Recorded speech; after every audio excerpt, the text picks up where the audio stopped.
చేసుకుంటూ నేను ఈరోజు ఏడుకొండల వెంకన్న సాక్షిగా, శ్రీశైలం మల్లన్న సాక్షిగా, బెదవాడ కనకదుర్గమ్మ తల్లి సాక్షిగా, సింహాద్రి అప్పన్న సాక్షిగా, యాదగిరిగుట్ట నరసింహస్వామి సాక్షిగా, నేను కొలిసే అయ్యప్ప స్వామి సాక్షిగా నిజాలే మాట్లాడతా. మెగాస్టార్ క్యారెక్టర్ గురించి, క్యాలిబర్ గురించి, కెపాసిటీ గురించి, వ్యక్తిత్వం గురించి, వ్యక్తి వికాసాన్ని గురించి నేను మాట్లాడదామని మీ ముందుకు వచ్చాను. చిరంజీవి ఏ బ్యాక్గ్రౌండ్ లేకుండా, ఏ రౌండ్ లేకుండా ఒక కానిస్టేబుల్ కొడుకుగా చదువుకొని కుర్రాడులా చెన్నై నగరంలో అడుగుపెట్టినప్పుడు మీ అభిమానులందరూ ఎవరి కుర్రాడు, ఎవరి అడ్రస్ లేని వ్యక్తి అన్నాళ్ళకి ప్రపంచవ్యాప్తంగా ఉన్న తెలుగు వారందరికీ మెగాస్టార్ అంటే ఏంటో మహోన్నత వ్యక్తి మెగాస్టార్ చిరంజీవి. నాకు ఆయన అంటే ప్రాణం. ఎందుకు ప్రాణం అంటే నాకు జీవితాన్ని ఇచ్చిన పవర్ స్టార్ పవన్ కళ్యాణ్ తెలుగు ఇండస్ట్రీకి చేత్తో పట్టుకొచ్చిన మెగాస్టార్.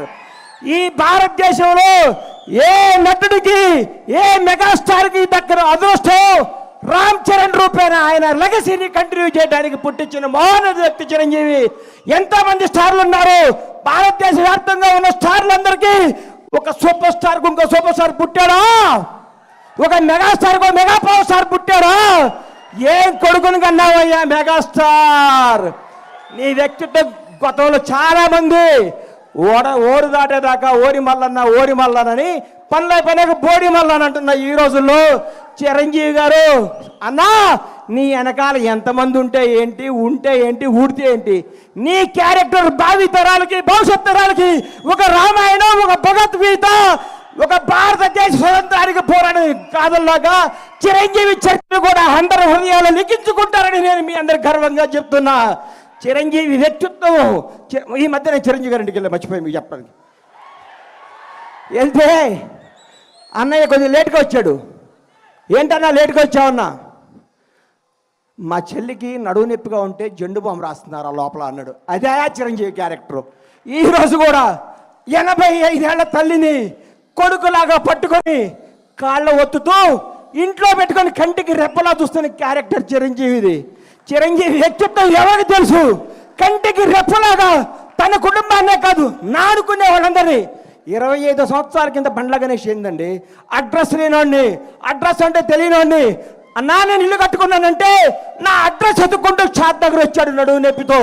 ఆ రోజు మెగాస్టార్ శంకర్ దాదా లాంటి బ్లాక్ బస్టర్లు కొట్టి యావత్ భారతదేశం చిరంజీవిని చూడాలనుకున్న రోజుల్లో 50 కిలోమీటర్ల నడువు నొప్పితో వచ్చిన మహోన్నత వ్యక్తి మెగాస్టార్ చిరంజీవి.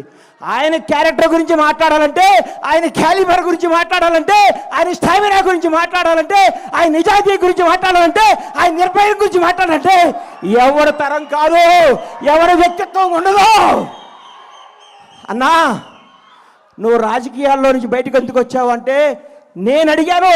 ఇదే స్టేజ్ మీద గోవిందరందరూ వాడే ఫంక్షన్లో కూర్చుంటే అన్నా మీరు రండి, యాక్ట్ చేయండి, మీకు దండం పెడతా, మీరు రావాలి, మీరు డ్యాన్స్ చేయాలి, మీరు భారతదేశ తెలుగు చలనచిత్ర పరిశ్రమలో వచ్చిన స్థాయిగా ఉండాలని నీలాంటి అభిమానులు, నాలాంటి అభిమానులు ఎంతోమంది అడిగితే ఆయన వచ్చి మళ్ళీ దుమ్ము దులుపుతున్నాడు, హిట్ల మీద హిట్లు కొడుతున్నాడు. ఆయన నుంచి అందరూ నేర్చుకోవాలి. సినిమా వెనకాల సినిమా ఎక్కిస్తూ, సినిమాతో సినిమాలు పెంచుతూ, ఎంతోమందికి వినోదాన్ని ఇస్తూ, ఎంతోమందికి హక్కుని చేర్చుకొని ప్రతి ఒక్కరికి నానుకున్న వాళ్ళందరికీ చేతునిచ్చి ఆయనలో స్వార్థం ఉంటే, నేనే ఉండాలనుకుంటే నేను ఉండాలి, నా కొడుకు ఉండాలనుకుంటాడు. అవన్నీ పక్కన పెట్టి మేము ఉండాలి, మనం ఉండాలి, మనం అందరం ఉండాలి, అందరూ పైకి రావాలి, అభిమానించే ప్రతి ఒక్కరికి బంగారు భవిష్యత్తు ఇవ్వాలి అని చెప్పిన మోహన వ్యక్తి మెగాస్టార్ చిరంజీవి.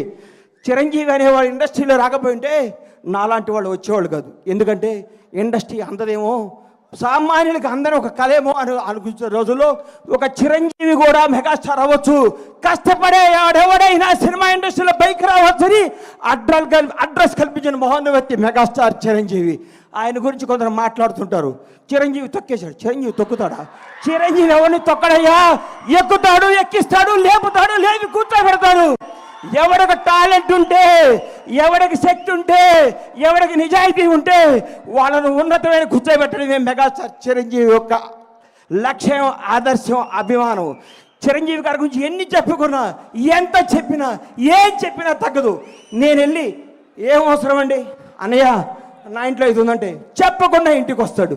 అరే గని వస్తాను అంటే వస్తాడు.